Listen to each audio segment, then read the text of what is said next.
नमस्कार दोस्तों, कैसे हो आप सब। मैं हूं आपका अपना दोस्त अनीस। और देखिए दोस्तों, आज हम आपको दिखाने वाले हैं कुछ अडेनियम के सीड्स। और दोस्तों, इसके बारे में सबसे ज़्यादा जानकारी कि आपको कैसे सीड्स चाहिए होते हैं लगाने के लिए और कैसे सीड्स आपको नहीं चाहिए होते हैं, तो उसके बारे में दोस्तों आज हम आपको जानकारी दे रहे हैं। तो देखिए दोस्तों, हमारे यहाँ पर ये देखिए दोस्तों, ये सीड्स हैं जो कि काफ़ी फ्रेश सीड्स हैं। और फ्रेश सीड्स और दोस्तों हेल्दी सीड्स की सबसे बड़ी निशानी ये होती है कि ये सीड्स दोस्तों हमेशा आपको गोल्डन कलर में मिलेंगे।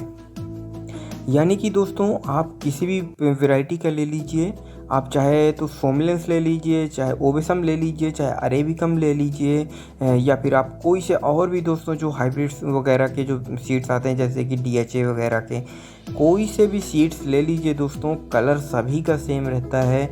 वैरायटी टू वैरायटी दोस्तों सीड्स का जो शेप होता है और साइज होता है वो दोस्तों डिफ़र करता है। अरेबिकम के सीड्स दोस्तों मोटे होते हैं और थोड़ी बड़े होते हैं। ओबेसम के सीड्स दोस्तों जैसे आपको दिख रहे हैं वैसे ही होते हैं, लेकिन इनमें दोस्तों एक और क्वालिटी होती है जो कि सीड्स दोस्तों जब आप मंगाते हैं तो उसमें काफ़ी सारे सीड्स कुछ ऐसे भी होते हैं। फिलर्स बोल देते हैं कि ये सीड्स भी जर्मिनेट हो जाएंगे, लेकिन दोस्तों ये सारे अनमेच्योर्ड सीड्स हैं। अगर आप इनको दबा करके देखेंगे तो अंदर आपको दोस्तों बिल्कुल पतला पतला सा लगेगा, कोई धागा सरीखे का भरा है।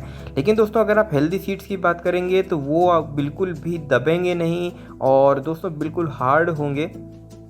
इसी वजह से दोस्तों आप जो भी अडेनियम के सीड्स खरीदते हैं और जब सीड्स लगाते हैं तो उनका जर्मिनेशन रेट आपको कभी भी अच्छा नहीं मिलता है।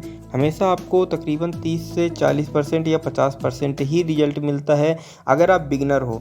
दोस्तों अगर आपके पास हेल्दी सीड्स और अच्छे सीड्स अगर आपको मिलते हैं तो आप ये समझ लीजिए आपको तकरीबन 60 से 70% से लेकर 80% तक बिगिनर्स को दोस्तों रिजल्ट मिल जाता है अगर आपने 2 से 3 बार अडेनियम के सीड्स उगाए हुए हैं, या फिर आप किसी एक्सपर्टाइज से उसका प्लॉटिंग मिक्स उसका पूरा देख रेख करके आप पूरा ग्रो करते हो, प्रॉपर वेदर में आप इसको ग्रो करते हो, तो दोस्तों अडेनियम के सीड्स के ग्रो होने के चांसेस दोस्तों तकरीबन 95 to 98% तक के हो जाते हैं।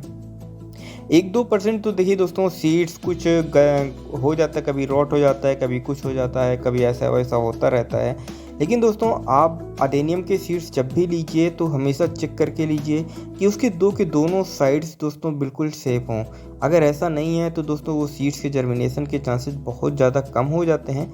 आप भी दोस्तों अपने गार्डन में जब अडेनियम के सीड्स लगाइएगा तो अडेनियम के सीड्स लगाने के लिए आप कोकोपीट, सैंड और वर्मी कंपोस्ट या फिर काउडंग कंपोस्ट आपके पास जो भी हो दोस्तों, लेकिन वो पूरी की पूरी बिल्कुल अच्छी तरीके से कंपोस्ट होनी चाहिए। और जो या लीफ कंपोस्ट हो तो वो भी पूरी तरीके से रॉट होनी चाहिए। इन तीनों का दोस्तों आप प्रॉपर मिक्सचर बना लीजिए और उसमें दोस्तों आप लगाइए।